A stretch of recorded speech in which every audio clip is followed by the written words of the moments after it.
हमारी पूर्ण समझदारी, पूर्ण विवेक और पूर्ण ज्ञान और हमारी पूर्ण साहस, वीरता और दृढ़ता उस समय दिखाते हुए खुद को और हमारे संग जितने भी हैं उनको बचाना चाहिए।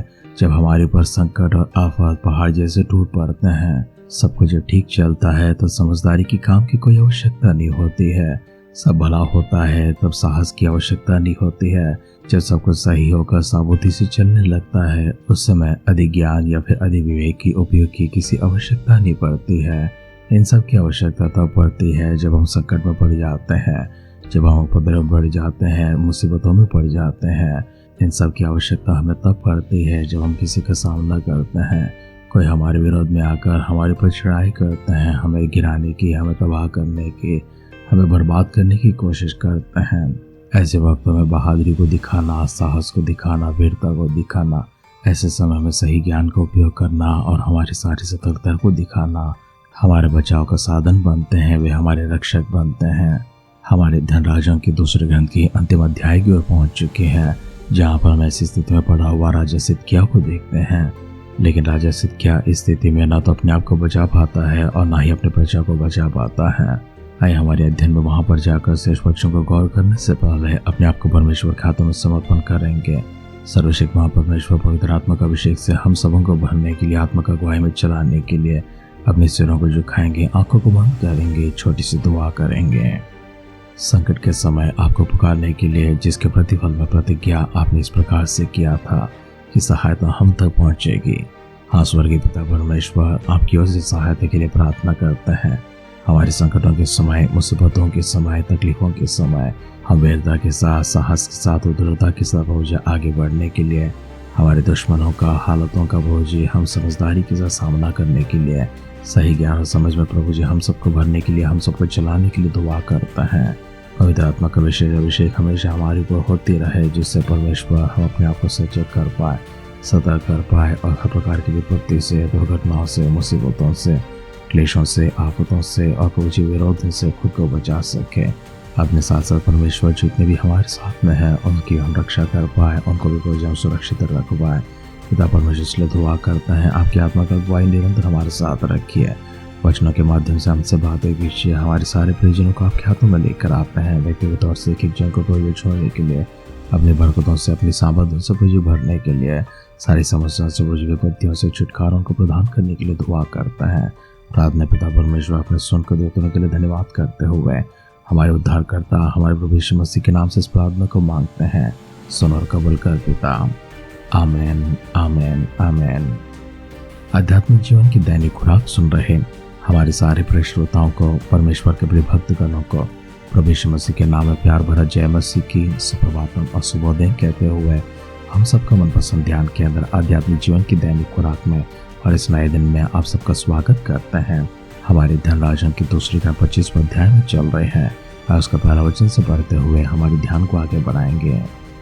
और सिदकिय्याह ने बाबेल के राजा से बलवा किया और उसके राज के 9वें वर्ष के 10वें महीने के 10वें दिन को बाबेल के राजा नबूकदनेस्सर ने अपनी पूरी सेना लेकर यरूशलेम पर चढ़ाई की और उसके बाद छावनी करके उसके चारों कोट बनाए और नगर सिदकिय्याह राजा के 11वें वर्ष तक घिरा हुआ रहा। चौथे महीने के 9वें दिन से नगर में महंगाई यहाँ तक बढ़ गई कि देश के लोगों के लिए कुछ खाने को ना रहा। तब नगर के शहरपनाह में दरार की गई और दोनों भीतों के बीच जो फाटक राजा की बारी के निकट था, उस मार्ग से सब योद्धा रात निकल भागे। कसदी तो नगर को घेरे हुए थे, परंतु राजा ने अराबा का मार्ग लिया। तब कसदियों की सेना ने राजा का पीछा किया और उसको यरीहो के पास के अराबा में जा लिया और उसकी पूरी सेना उसके पास से तितर बितर हो गई। तब राजा को पकड़कर रिबला में बाबेल के राजा के पास ले गए और उसे दंड की आज्ञा दी गई और उन्होंने सिदकिय्याह के पुत्रों को उसके सामने घात किया और सिदकिय्याह की आंखें फोड़ डाली और उसे पीतल की बेड़ियों से जकड़ कर बाबेल को ले गए। बाबेल के राजा नबूकदनेस्सर के 19वें वर्ष के 5वें महीने में 7वें दिन को जल्लादों का प्रधान नबूजरदान, जो बाबेल के राजा का कर्मचारी था, यरूशलेम में आया। हर एक बड़े घर को आग लगाकर फूंक दिया और यरूशलेम के चारों ओर की सब शहरपनाह को कसदियों की पूरी सेना ने, जो जल्लादों के प्रधान के संग तीर डाल दिया।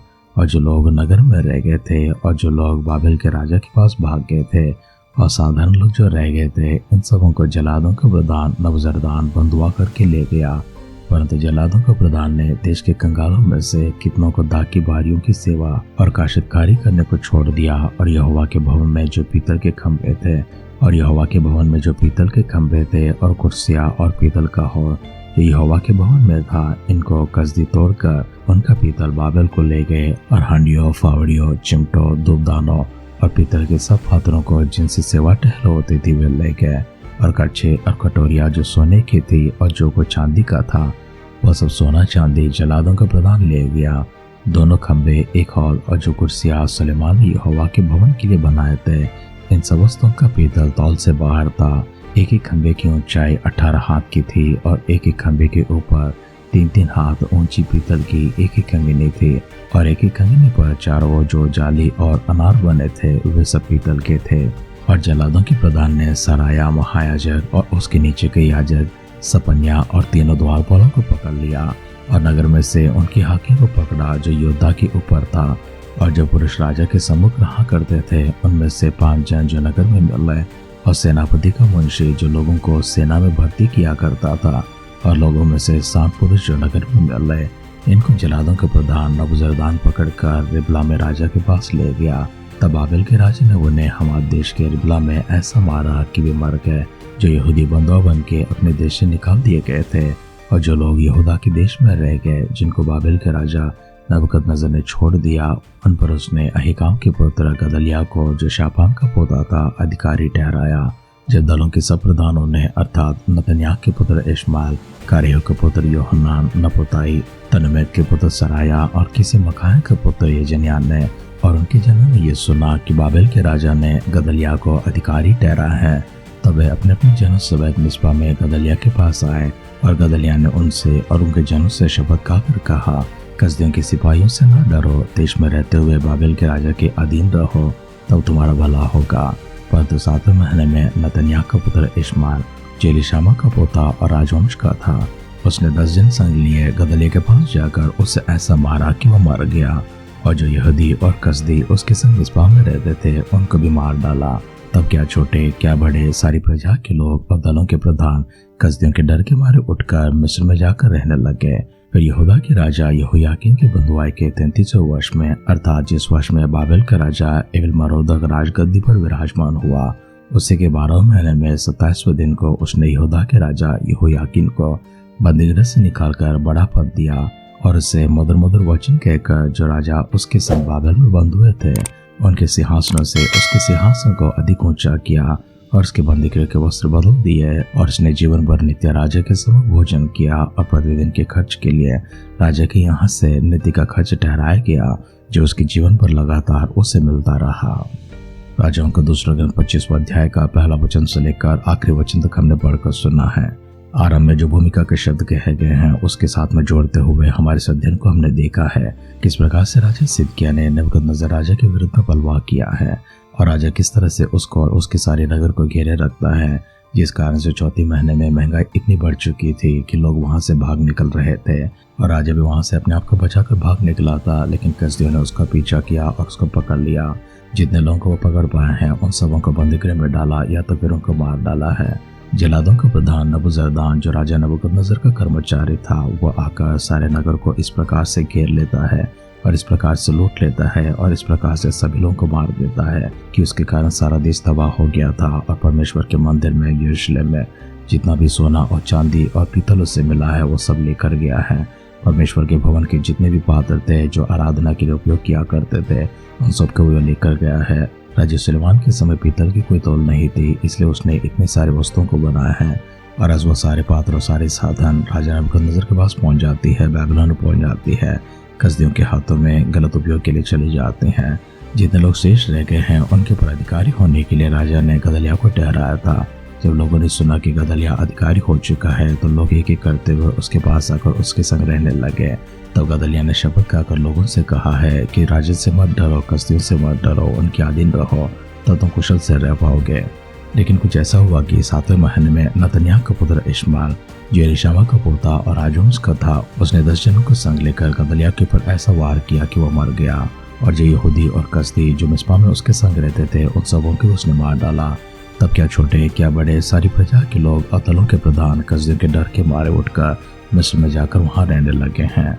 तब ऐसा हुआ कि यहूदा का राजा यहोयाकीन के बंधुआई के 33वें वर्ष में, अर्थात जिस वर्ष में बाबेल का राजा एविल मरोदक राजगद्दी पर विराजमान हुआ था, उसके 12 महीने के 27वें दिन में उसने यहूदा के राजा यहोयाकीन को बंदीगृह में से बाहर निकालकर उसको बड़ा पद दिया, उसको सिंहासन पर बिठाया, उसके बंदीगृह के वस्त्र बदलकर राजवस्त्र दिया और वह जीवन भर राजा के सम्मुख भोजन किया करता था। उसके प्रतिदिन के खर्चे के लिए जो कुछ भी तय किया गया था वो राजा की ओर से जाता था। इस प्रकार उसके जीवन पर लगातार उसे सब चीजें मिला करते थे। राजा यहोयाकीन को अंत में छुटकारा मिलती है, अंत में स्वतंत्रता मिलती है, अपने बंदीगृह से बंधनों से बाहर निकलाता है। लेकिन इसके लिए उसे 33 वर्ष इंतजार करना पड़ा। जो कुछ भी हो, सारा यरूशलेम तबाह हो गया है, सारा यहूदा तबाह हो गया है। राजा मनुष्य के पापों के कारण यहूदा के विषय में यरूशलेम के शरण परमेश्वर के वचन जो पहुंच चुके थे वही आज पूरी होती है। पूरी तरह से सत्यानाश हो जाता है, पूरी तरह से बर्बाद हो जाता है, पूरी तरह से विनाश हो जाता है। वचन सुन रहे प्रियजनों, इसलिए हमें सचेत होना चाहिए, सतर्क रहना चाहिए, हमें जागरूक होना चाहिए। जब परमेश्वर की वाणी प्रतिज्ञा के रूप में और भविष्यवाणी के रूप में हमारे पास आती है तो उसे विश्वास के साथ स्वीकार करना चाहिए, ताकि आने वाले उपद्रव से हम अपने आप को बचा सके और आने वाली आशीर्वादों को हम विश्वास के साथ प्राप्त कर सके। ऐसे लोग को झुकाते हैं, आंखों को बंद करते हैं, परमेश्वर का अगुवाई के लिए, अभिषेक के लिए छोटी सी दुआ करेंगे। सर्वशक्तिमान पिता परमेश्वर, एक और बार आपके अनुग्रह के लिए, आपकी सहायता के लिए और प्रभु जी आपके वचनों के लिए आपको धन्यवाद करते हैं। हमारे सारे परिजनों को अपने आप को आपके हाथों में समर्पण करते हैं। हम सबों को दिए सुंदर से समय के लिए, सौभाग्य के लिए शुक्र अदा करते हैं। प्रभु इन वचनों के आधार पर प्रभु जी हम सचेत होकर, सतर्क होकर, हम जागरूक होकर प्रभु जी हमारे जीवन को आगे बढ़ा सके, इसलिए परमेश्वर प्रार्थना करते हैं। हमेशा आत्मा का अगुवाई और अभिषेक हमारे पर इसी प्रकार से उंडेलता रहे। प्रभु यीशु मसीह के बादलों के आगमन के विलंब होगी कल सुबह फिर से एक बार हम मिलकर आपकी स्तुति करने, आराधना करने, हम सबों को सजीवों की संख्या में, भाग्यवानों की संख्या में संभाल रखिए। अगर ऐसा ना तो प्रभु यीशु मसीह के बादलों के आगमन में हम सबको शामिल करने के लिए दुआ करते हुए, प्रार्थना सुनकर पिता आपने दिए वचनों के लिए धन्यवाद करते हुए, हमारे उद्धारकर्ता हमारे प्रभु यीशु मसीह के नाम से इस प्रार्थना को मांगते हैं। सुन और कबूल कर पिता। आमेन, आमेन, आमेन। परमेश्वर ऐसे विवेक से आपको भरते रहें, ऐसे ज्ञान और समझ से आपको भरते रहें, जिससे आने वाली उपद्रवों को, आने वाली विपत्तियों को आप पहले से जान पाए। परमेश्वर जब आपको चेतावनी देते हैं उसे आप समझ पाए और उस हालात से अपने आप को बचाने के लिए सही कदमों को, सही निर्णयों को आप ले सकें। परमेश्वर की भविष्यवाणी जब आपके पास आती है और परमेश्वर की प्रतिज्ञा जब आपके पास आते हैं, आपके भीतर इतनी विश्वास हो कि आप उसे स्वीकार कर सके, जिनके माध्यम से आपके जीवन को आप बना सके। हमारी सिद्धि और कामना के साथ आज के ध्यान को समाप्त करते हैं। आप सुनते रहिए, सुनाते रहिए आध्यात्मिक जीवन की दैनिक खुराक। कल फिर मिलेंगे। अपना ख्याल रखिए, अपनों का ख्याल रखिए, दूसरों का भी ख्याल रखिए। God bless you.